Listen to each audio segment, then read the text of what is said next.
Yo, this is a book review video. Shout out to my pressure cooker, seen in the background there, my brand new pressure cooker. This school normally does not allow students to cook or prepare food in their rooms, but I talked to the boss here, I talked to the managing director.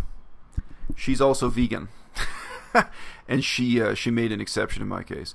I think, I've talked about this on Patreon. I haven't talked about it on YouTube, but I really have been struggling with my diet here in many ways. And now that I have the pressure cooker, in theory I can cook beans.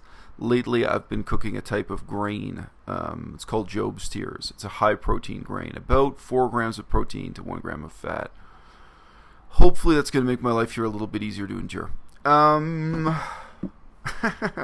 book I'm going to review was very kindly sent to me by one of my viewers. First book review I've done in a long time. First time I've read a book in English in a long time. One of the things that's depressing about studying so many foreign languages is that you really do not spend that much time doing quality reading in your own language. So this is Half-Earth, a book by a famous and award-winning scientist named Edward O. Wilson. And this handsome hard copy version of the book, you guys may or may not have seen this on YouTube. I asked one of my viewers to send me a copy, someone who already had it, who already read it, send me a secondhand copy, because the costs of shipping and so on here in China, this is only printed in America or in the Western world somewhere, New York and London, it just was impossible to justify the cost. It would have cost me like 40 plus US dollars, and as I could tell just by looking up the internet, it's not that much of a book. I realize it doesn't look too skinny, but in terms of the amount of words per page, this is a very slim 200 and some page volume, which does not have a lot to say. Right off the bat, that is one of the weaknesses of this book. It is light. Now, I have worked as a professional editor of nonfiction, most of it being academic nonfiction, so nonfiction written by professors and what have you, and I can imagine the struggles that the editors have with this book. It is very poorly written. I should say off the bat, for me it's regrettable. I asked for a copy of this book. I didn't buy it. I asked my viewers to send me a copy of this book. Oh, and by the way, the guy who gave the gift, thank you very much, but he chooses to remain anonymous. He said just let people know it was sent in by an American viewer. So thanks to you. Thanks to the USA. The title of the book is really the best part of the book. It's called Half-Earth, and that's almost all you need to know about it. The guy's thesis is that 50% of the Earth should be transformed into nature conservation areas, protected areas, biodiversity conservation areas, whatever you want to say, for the future of the ecological services of the planet. That's all you need to know. That's the best part of the book. That's the concept. That's it. There is absolutely nothing else about this book that's worth reading or worth knowing. And on the contrary, if you force yourself to read any significant percentage of this book, you run into many of the problems I had myself with career academics. To give an example, so Edward O. Wilson, he is a distinguished scientist. He knows nothing about writing. He's a very, very poor creative writer, but he also knows nothing about economics. Now, the most obvious flaw in this plan or question, most crushing obstacle to someone who actually wanted to make 50% of the planet into biodiversity conservation areas, into national parks or something of that kind, is economic. With a country like Canada, it's easy to visualize because we have so much seemingly empty land. In reality, when you look into it, that land is exploited economically in various ways, whether it's for timber or for mining, or whether it's disused, abandoned land that's already been destroyed by activities such as timber and mining industries, pulp and paper industry, resource extraction. But still, you look at the map of Canada and think, could 50% of Canada be national parks? Seems viable. Okay, let's look at a country like Tonga. Tonga is poverty-stricken, both in terms, it's not even so much the poverty of the people, the poverty of the government, the impossibility of the government ever digging itself out of debt, the impossibility of the government ever meeting the costs of things like healthcare and infrastructure and education. And yes, the poverty of the people, of the citizens of Tonga, is also considerable, but it's not the kind of acute and extreme poverty you might visualize from, newspaper headlines. Tonga isn't that badly off, but there are very, very real problems short-term and long-term. Do you want to take Tonga, the tiny, struggling island nation of Tonga, and make it into 50% of it into national parks? How is that going to work economically? An example you guys will be shocked to hear me mention. This scarf is made in Cambodia, by the way. How about Cambodia? How about Laos? How about any of those countries I'm familiar with? When I was in Laos, again, I did work inside the government, and that's really not saying anything. Laos is a communist country. A huge percentage of the population are employed by the government. But I did spend a lot of time talking to government officials and so on. And I mean, what Laos was doing at that time was declaring special protected areas. They were called biodiversity conservation areas, but the reality was economic exploitation within those areas was intensive. So trees were being cut down, industries of various kinds were being pursued, economic development was being pursued, and those areas included, villages and towns. They weren't depopulated, empty areas such as we in Canada can boast of. They were areas that had indigenous people, tribal people still living in tribes, but also settled populations of farmers, whole industries and what have you. And, they say they're going to declare a biodiversity conservation area, but then what does that really mean in practice? Among the peculiar Achilles heels of this book, and it has many, is the fact that it mentions the current statistic maintained by the United Nations is that already 15% of the world consists of protected areas. But when you look into that, I think there are 7 different categories of protected areas, and in some cases, protected does not mean much. You're talking about a protected area, but it's actually being operated as a ski lodge, as a tourist-oriented theme park that has some trees in it or something. I remember last time the U.S. had the Winter Olympics. I don't care much about the Olympics, distant memory, but I remember seeing a documentary looking at the national parks in that part of the United States and how intensely they were being exploited for the Olympics and for tourism, and just how weak their claim was to being a national park or to being a conservation area and these types of problems. But I mean, when you read the few pages this has about economics, it's laughable. A child could refute it. When I was 11 years old, I could have refuted this. I might have been a very strange 11-year-old. But I mean, I really wasn't a boy genius. When I was 11, I think I was still playing Sega Master System and was still playing video games. I was a normal kid. But I mean, the economic argument is absolutely laughable. It's complete garbage. And it reminded me of, especially in anthropology, I would meet these people who had achieved some level of success and distinction in anthropology. They had PhDs, they'd done research. But then as soon as the question turned to politics, they would try to show how sophisticated they were by making, very edgy and extreme statements about economics and economic theory. But all it showed was that, they were just pitiably ignorant. They did not have a 101 level education in economics. They did not understand the basics. And they were just accustomed to going to cocktail parties with other people in their discipline and making these statements about economics and having other people who probably have glasses of wine in their hands, probably just enjoying themselves, who are not in a position to really scrutinize them. Even if they know better, they're not going to say it, nodding their heads or acting amused or approving of them. I mean, really, my feeling about Edward O. Wilson, I believe in the footnotes, he says he first put forward this idea in print, the Half-Earth thesis, in the year 2002. I'm guessing that between 2002 and 2016, he's been to a lot of cocktail parties. And he has just become very accustomed to putting this idea forth in the company of people who are not really going to criticize him, not really going to scrutinize his claims. And, and let me tell you what I have to say about economics and what the impacts will be in the world economy. He is just not used to presenting this to any kind of crowd who would actually scrutinize it or even think through practically the steps for implementation. Now, of course, the irony is, do I sympathize with the hypothesis? Yes. The only reason why I have this book is that the basic concept appeals to me. It appeals to me that scientists would sit down, crunch the numbers, and say, look, let's come up with a target where we have to draw a line on the map and really say this is the minimum requirement for different types of forest. This is how much rainforest we need. This is how much old-growth forest in northern Canada we need, that you're going to draw up a series of requirements so that wild species can continue to exist, and so that, this is a United Nations term, so that ecological services are still provided to humanity. Ecological services is a bizarre term.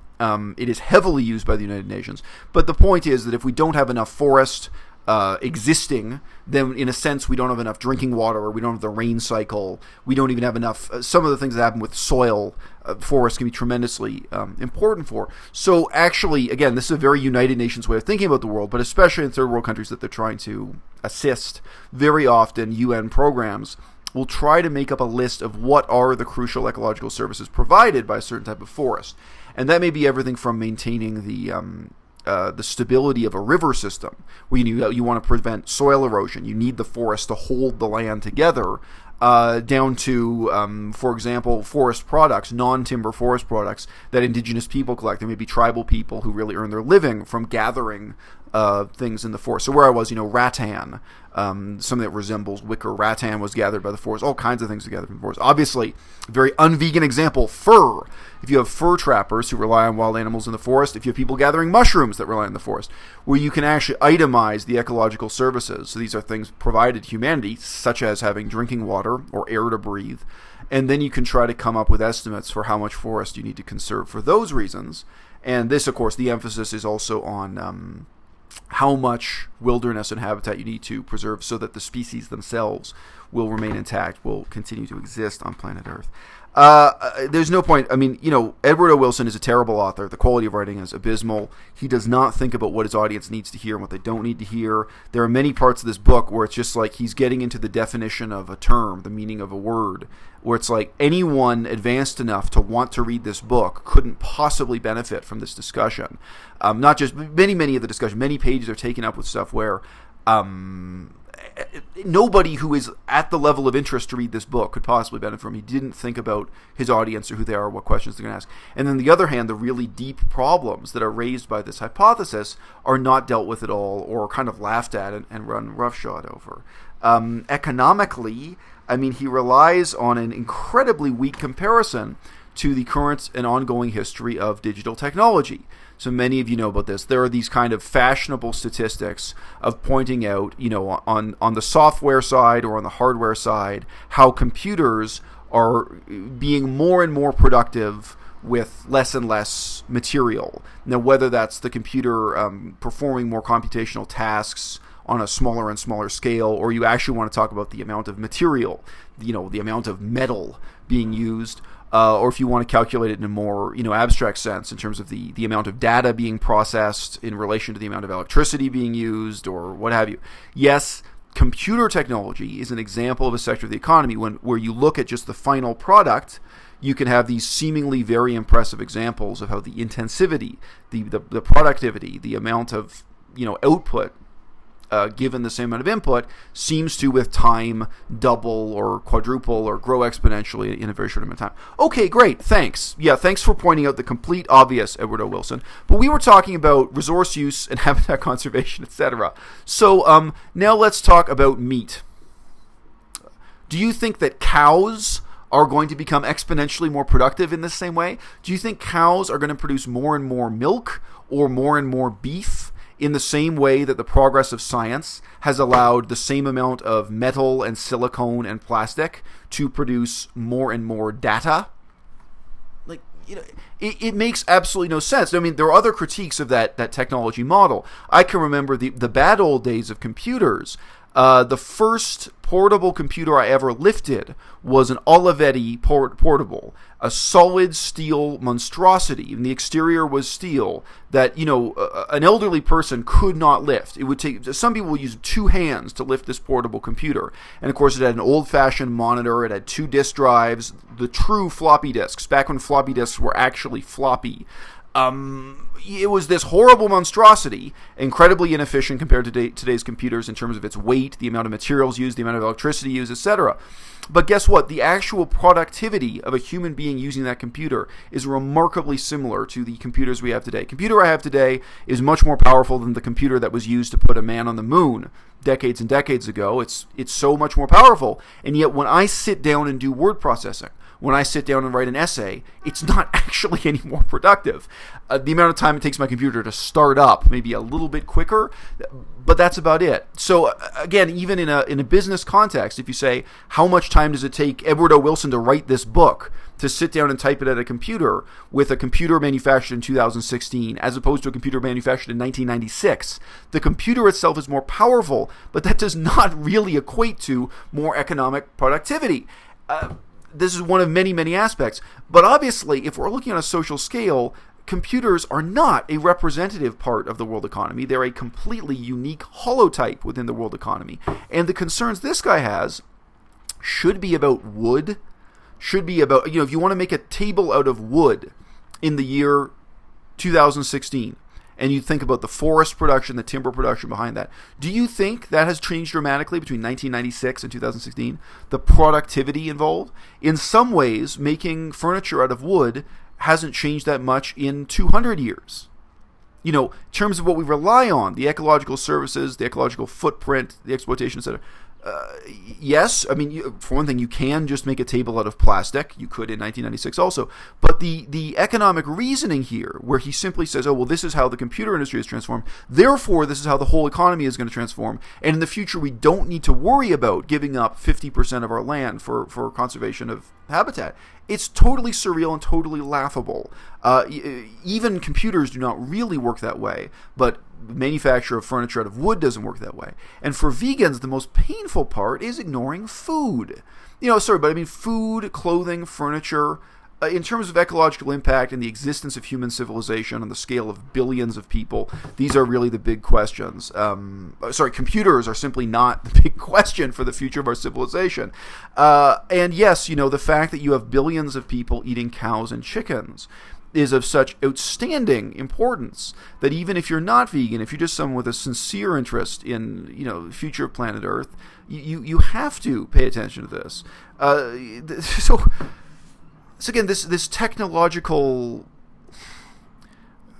dead end of reasoning that he leads us into. What do you think? Do you think that the technological improvements to cattle ranching and chicken farming, do you think those will result in the future, do you think that's going to result in exponentially more and more productivity for meat and less use of resources, such as water? We don't even have to talk about land and food. I mean, the food that's fed to cattle and pigs, things are all ridiculous. Obviously, they can't get more efficient. Well, they can get slightly more efficient because factory farming can become even more immoral, cruel, and inhumane to these animals.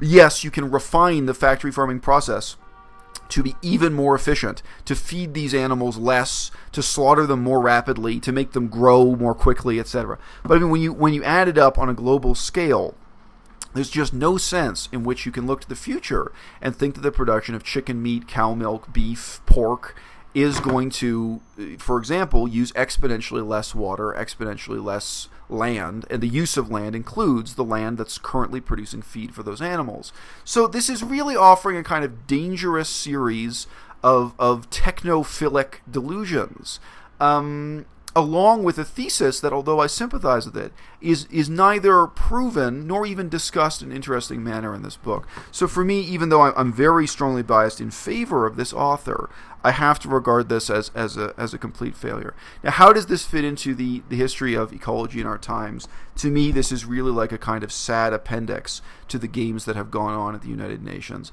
If you look at the discourse on ecological sustainability at the UN, the crucial issue has been actually the delusion that technology can solve our problems. The United Nations guidelines basically draw up that the world's population can continue to expand, that the amount of land we're exploiting can continue to expand, etc., etc. And indeed, as you guys know from this channel, from everyone else, that the amount of meat we're producing can continue to expand, on the assumption that technology is going to increasingly render ecological services obsolete and irreparable, that somehow the progress of technology is going to mean that a city like Kunming or a city like Toronto that's sitting on a lake will be less and less reliant on the water that is in that lake, that ecological services are going to be replaced with time by technological services. Back when I was in university, I read the actual United Nations documents that define sustainability, and basically the minutes of the meetings where they came up with this, how sustainability was going to be defined and measured, and what the United Nations protocol for this was going to be. This is known as, within political science, the substitutability hypothesis. So it's the idea that technology and human innovation can provide substitutes for ecological services. Now, I probably do not need to spell it out for you guys. Anyone who has done 5 minutes of research, this also falls into the class of ideas that a child could refute. The extent to which technology can provide substitutes for ecological services is incredibly limited.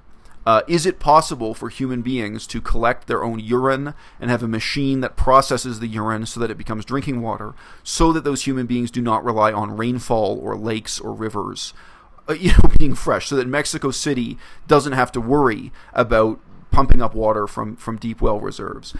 Yes, that is true to a tiny extent. But if you think that Mexico City could actually provide 100% of its drinking water from processed urine, you're insane. I mean, if you just look into it, if you do 5 minutes of research on it, you realize that this is not even 1% of the problem can be defrayed this way. That no, actually, for Mexico City and all of these, for the future of Las Vegas, Nevada, the question of the finite nature of ecological services, whether we're talking about rivers or the forests that ultimately create the rain cycle for those rivers, etc., that no, actually, all of our civilization sits in a tremendously delicate balance. And it's just not the case that now or in future we're going to be able to flip a switch and provide fundamental things like water. We're going to provide water out of thin air, to replace ecological services once they're damaged, destroyed, what have you. I mean, one of the ultimate examples of that is the reliance on desalination plants. Can technology convert seawater into fresh drinking water? It can, but the cost is unbelievably high, the cost in energy, etc. So then what? You're burning coal in order to convert salt water into fresh drinking water. That does happen all over the world. It happens in oil-rich nations. It happens, to my knowledge, during the drought. It has been happening again in California. But the extent to which technology can actually supply these services once the actual service is destroyed is incredibly limited. So what can I say? Half-Earth. The only thing you need to know about this book basically is the title. Some scientist came up with this idea that we should aim for the target of having 50% of the world be protected areas. By United Nations definition, we're already at 15%. And it's not solving any of our problems, sadly. To me, this book raises many interesting questions, but none of those questions are discussed in the book. There's absolutely nothing interesting within the book, so the book is a total disappointment to me. This book primarily reminds me of, one, the dangerous delusion that people who know nothing about economics believe they have a powerful insight into economics because they've never been challenged, they've never even engaged in casual conversations about the topic. They've just been going to cocktail parties with other people with PhDs in their own field. And it also reminds me of the dangerous delusions about the progress of science and technology itself, delusions that are so influential, partly because of the United Nations guidelines on sustainability and the so-called substitutability hypothesis. That's it, folks. Thanks for hanging in with me.